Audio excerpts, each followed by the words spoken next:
And today is Wednesday, May 27th, and we're going to be reading 2 Samuel 21 and 22. All right. And so we have Catherine. Yes? Oh, you have yellow. Peach. And peach. And so you're going to be coloring while we read. What are we reading, Nathaniel? 2 Samuel 21 and 22. All right. 21. David avenges the Gibeonites. Now there was a famine in the days of David for 3 years, year after year, and David called upon the Lord. The Lord said, "There is blood guilt upon Saul and upon his house, because he put the Gibeonites to death." So the king summoned the Gibeonites and spoke to them. Now the Gibeonites were not from the children of Israel. Instead, they were a remnant of the Amorites.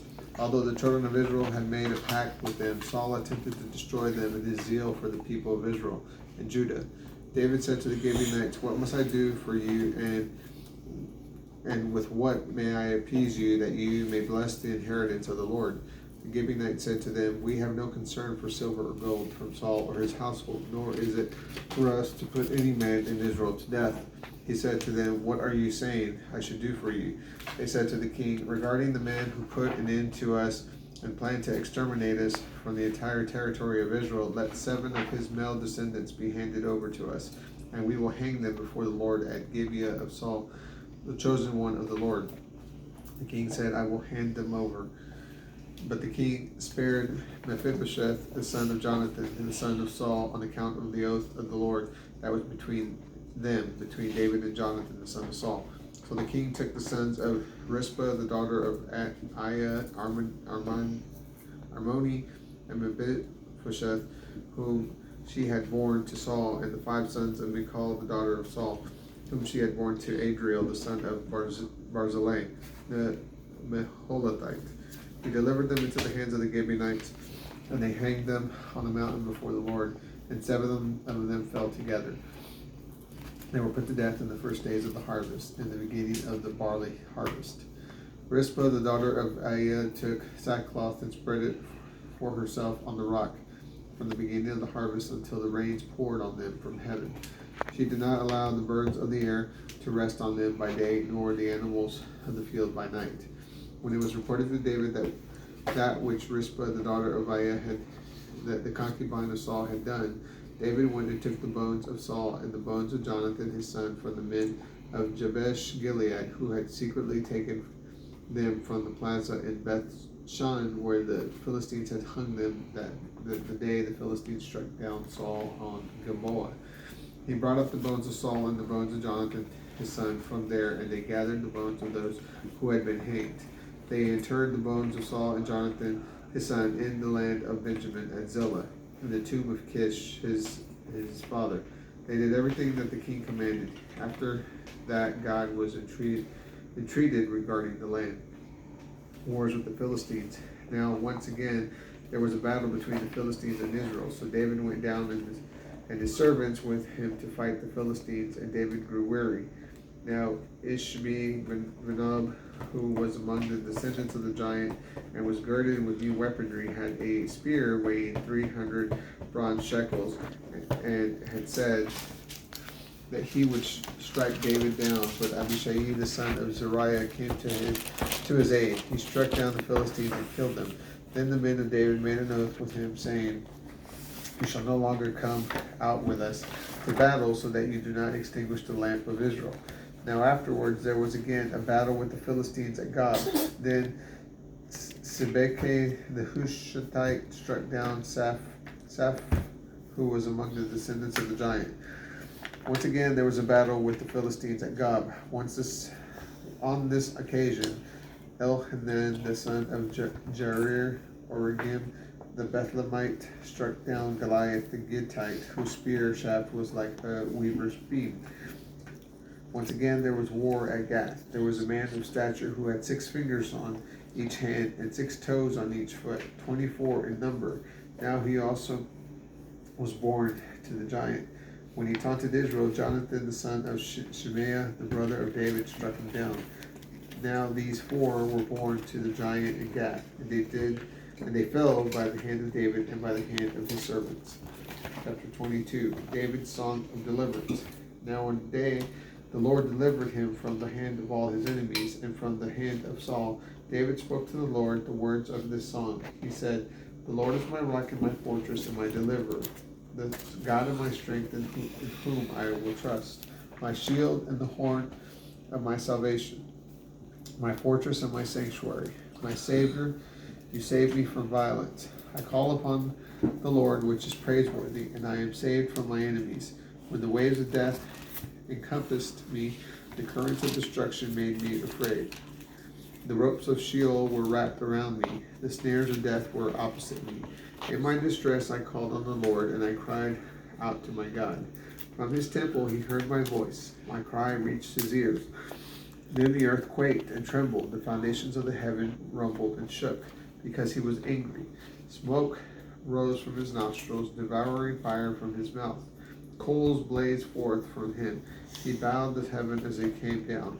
With thick darkness under his feet, he rode upon a cherub as he flew, and appeared upon the wings of the wind. He made darkness canopies around him, dark waters and thick clouds of the skies. From the brightness before him, embers of fire are kindled. The Lord thundered from heaven, and the Most High uttered his voice. He sent out arrows and dispersed them. With lightning he sent them into confusion. The channels of the sea appeared. The foundations of the world were exposed. With the rebuke of the Lord from the blast of breath from his nostrils, he reached from on high and took me. He drew me out of mighty waters.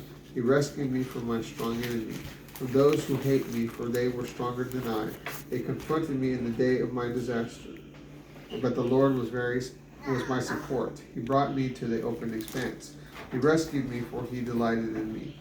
The Lord did for me according to my righteousness, according to the cleanness of my hands. He recompensed me, for I have kept the ways of the Lord, and I have not become guilty against my God. For all his judgments are before me, and I have not abandoned his statutes. I am blameless toward him, and I have kept myself from guilt. The Lord has recompensed me according to my righteousness, according to my cleanness in his sight. With the faithful you prove yourself faithful. With the blameless you prove yourself blameless. With the pure you show yourself pure. But for the perverse you show yourself shrewd. You deliver a humble people, but your eyes are open upon the exalted to bring them down. For you are my lamp, O Lord. The Lord illuminates my darkness. For by you I can run over a channel, but my God, I can leap over a wall. As for God, his way is perfect, and the word of the Lord is proven. He is a shield for all who take refuge in him. For God, who is God except the Lord? And who is a rock except our God? God is my strong fortress, and he sets the blameless on his way. He makes my feet like hinds' feet. He sets me on high places. He trains my hand for battle, so that my arm may bend a bow of bronze. You have given me a shield of your salvation, and your humility has made me great. You widen my stride under me, and my feet do stagger. I pursued my enemies and destroyed them. I did not turn back until they were consumed. I consumed them and shattered them, so they did not rise. They fell under my feet. You girded me with strength for the battle. You subjugated under me those who rose up against me.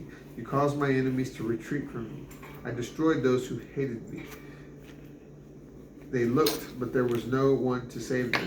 To the Lord, but he did not respond. I crushed them like the dust of the land, like the mud of the streets. I ground them and stamped them down. You have also delivered me from the strivings of my people. You have kept me as the head of the nations. A people whom I have not known will serve me. Foreigners subject to me, cringing. As soon as they hear, they obey me. Foreigners lose heart. They gird themselves as they leave their fortresses. The Lord lives. Blessed be my rock. May the God of the rock of my salvation be exalted.